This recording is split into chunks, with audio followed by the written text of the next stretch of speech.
Ustozga masala kerak. Ketaveramizmi? Hamma o'tirsin, ustoz chaqirib keldim. Dars bo'lar ekan. Vatan! Uyga vazifani eslatma. Ustoz, 30 varoq konspekt beruvni yozib keldim. Voy, top. 1-oktyabrga ustozga bakal sovg'a qilamizmi? Nima?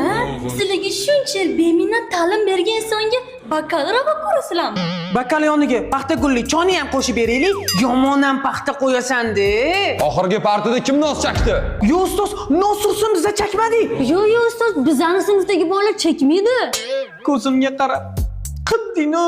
Xayriyat, 1 minut qoldi. Ustoz, menda lix jadvalni bitta takrorlab olaylik. Voy onasini emsan, bizani o'rnimizga ham o'qib olim bo'larmidi? Vatan! Men maktabga o'yin kulguvchi kelmayman, o'qigani kelaman. Bora! Zvonok o'quvchiga emas, o'qituvchiga chalinadi. Zaynab!